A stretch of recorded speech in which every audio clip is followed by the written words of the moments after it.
Welcome to Plutus academy, जहां पर हम डेली करंट अफेयर्स लेकर आते हैं जो bank, SSC and other government exam के लिए बहुत ही इंपॉर्टेंट है। तो चलिए बिना देरी के हम वीडियो को स्टार्ट करते हैं।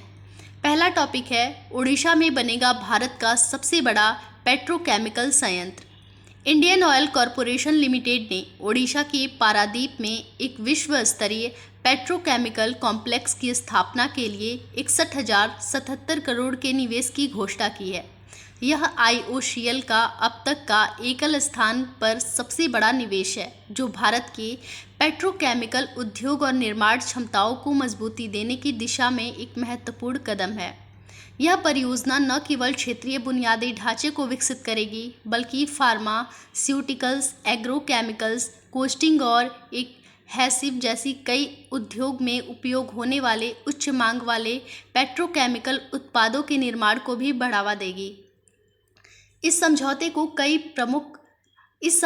कई प्रमुख सरकारी अधिकारियों की उपस्थिति में औपचारिक रूप से अंतिम रूप दिया गया है, जिसमें शामिल थे उड़ीसा के मुख्यमंत्री मोहन चरण मांझी, केंद्रीय पेट्रोलियम एवं प्राकृतिक गैस मंत्री हरदीप सिंह पुरी, केंद्रीय शिक्षा मंत्री धर्मेंद्र प्रधान, केंद्रीय जनजाति कार्य मंत्री जुएल उरांव।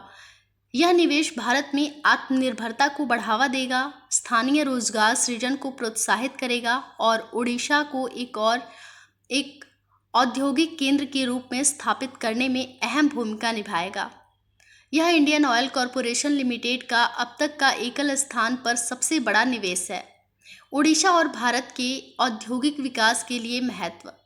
पारादीप का तटीय स्थान इसे औद्योगिक विकास के लिए एक प्रमुख केंद्र बनाता है। यह परियोजना पारादीप को एक विश्व स्तरीय औद्योगिक हब में बदल देगी।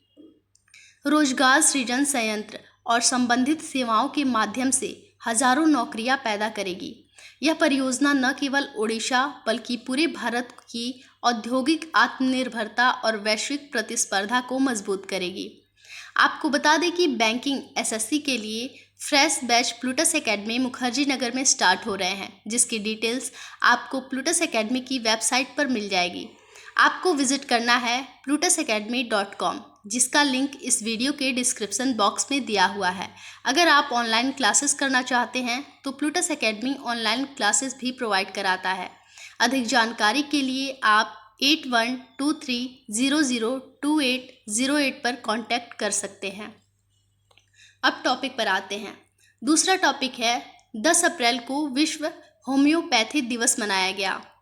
विश्व होम्योपैथिक दिवस प्रतिवर्ष 10 अप्रैल को मनाया जाता है, जो होम्योपैथी के जनक doctor Christian Frederick Samuel Hahnemann की जयंती का प्रतीक है। इस दिन का उद्देश्य होम्योपैथी के समग्र स्वास्थ्य देखभाल में योगदान को उजागर करना और इसके लाभों व उपयोगों के प्रति जागरूकता को बढ़ावा देना है। होम्योपैथी का सिद्धांत है, जैसा रोग वैसा ही उपचार। इसमें पौधों, खनिजों और जानवरों से प्राप्त आदित्य पतले तत्वों का उपयोग विभिन्न रोगों के इलाज में किया जाता है। हालांकि मुख्य धारा की चिकित्सा से इसे लेकर संदेह बना रहता है, फिर भी होम्योपैथी ने दुनिया भर में व्यापक स्वीकार्यता प्राप्त की है और लाखों लोग इसके विकल्प चिकित्सा दृष्टिकोण से लाभान्वित हुए हैं। यह दिवस निम्नलिखित उद्देश्यों को बढ़ावा देता है, जैसे शोध, शिक्षा, जागरूकता के माध्यम से होम्योपैथी के विकास को बढ़ावा देना, पारंपरिक चिकित्सा के साथ समन्वय करके इसका प्रभावी उपयोग करना, आम बीमारियों के इलाज में इसकी प्रभावशीलता, सुरक्षा और समग्र उपचार क्षमता पर चर्चा करना। यह दिन न केवल चिकित्सा प्रणाली को सम्मान देने का अवसर है, बल्कि स्वास्थ्य के समग्र दृष्टिकोण की ओर एक कदम है। तीसरा टॉपिक है, पोषण पखवाड़ा 2025 का 7वां संस्करण। केंद्र सरकार ने पोषण अभियान कार्यक्रम के तहत 7वां पोषण पखवाड़ा लॉन्च किया है, जिसका उद्देश्य कुपोषण को समाप्त करना और समाज के संवेदनशील वर्गों के लिए पोषण के परिणामों में सुधार लाना है। यह अभियान 8 अप्रैल से 22 अप्रैल 2025 तक चलेगा और इसमें विभिन्न विषयों पर ध्यान केंद्रित किया जाएगा, जैसे कि स्वास्थ्य जीवन शैली को बढ़ावा देना, कुपोषण का प्रबंध करना, पोषण ट्रैकर के बारे में जागरूकता बढ़ाना, यह एक राष्ट्रीय पहल है जिसमें सरकारी मंत्रालयों, स्थानीय समुदायों और विभिन्न संगठनों की भागीदारी से बच्चों, गर्भवती महिलाओं, स्तनपान कराने वाली माताओं और किशोरियों के स्वास्थ्य और पोषण स्तर में बेहतर बनाने का लक्ष्य रखना है। 7वें संस्करण की पोषण पखवाड़े की प्रमुख बातें। 7वां पोषण पखवाड़ा 8 अप्रैल 2025 को शुरू हुआ और यह 22 अप्रैल 2025 तक चलेगा। इसका उद्घाटन नई दिल्ली में महिला एवं बाल विकास राज्य मंत्री श्रीमती सावित्री ठाकुर द्वारा किया गया।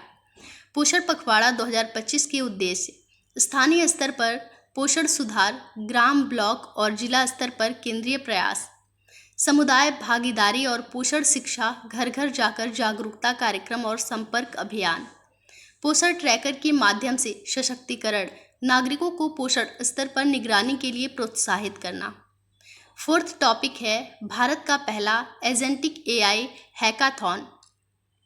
भारत का पहला एजेंटिक एआई हैकाथॉन, जिसे टेकवेंटेज एआई ने क्रू एआई के सहयोग से आयोजित किया, देश के एआई क्षेत्र में एक महत्वपूर्ण मील का पत्थर साबित हुआ। यह आयोजन एजेंटिक एआई वीक के दौरान हुआ और इसमें देश भर से 15,000 से अधिक प्रतिभागियों ने हिस्सा लिया, जो स्वायत्त एआई प्रणालियों की प्रति बढ़ती जागरूकता को दर्शाता है। ये एआई एजेंट जटिल व्यावसायिक चुनौतियों को हल करने के लिए डिज़ाइन किए गए हैं और यह हैकाथॉन इस तेज़ी से उभरते क्षेत्र में नवाचार का एक मंच बना। यह 1 महीने तक चलने वाली पहल थी जिसमें कई शहरों में गतिविधियां हुईं और इसका भव्य समापन केरल के टेक्नो पार्क में हुआ। हैकाथॉन का मुख्य फोकस बैंकिंग, वित्तीय सेवाएं और बीमा क्षेत्र के लिए एआई समाधान बनाना था, जिसमें टीमों ने फ्रॉड डिटेक्शन और क्रेडिट स्कोरिंग जैसे वास्तविक समस्याओं पर काम किया। हैकाथॉन का उद्देश्य क्या है, ये समझते हैं। एआई सक्षम स्वायत्त प्रणालियों में नवाचार को प्रोत्साहित करना, जो बैंकिंग, वित्तीय सेवाएं और बीमा जैसे क्षेत्रों में महत्वपूर्ण व्यावसायिक समस्याओं का समाधान कर सके। टीमों ने फ्रॉड डिटेक्शन, क्रेडिट स्कोरिंग, नियामक अनुपालन और मनी लॉन्ड्रिंग की रोकथाम पर आधारित समाधान विकसित किए। एआई हैकाथॉन विजेता की बात करें तो वेंकटा साकेत डाकुरी विजेता रहे, जिन्होंने नियामक अनुपालन और मनी लॉन्ड्रिंग की रोकथाम के लिए एक प्रभावशाली एआई समाधान प्रस्तुत किया। यह समाधान बीएफएसआई क्षेत्र में जोखिम कम करने और अनुपालन सुधारने में एजेंटिक एआई संभावनाओं को दर्शाता है।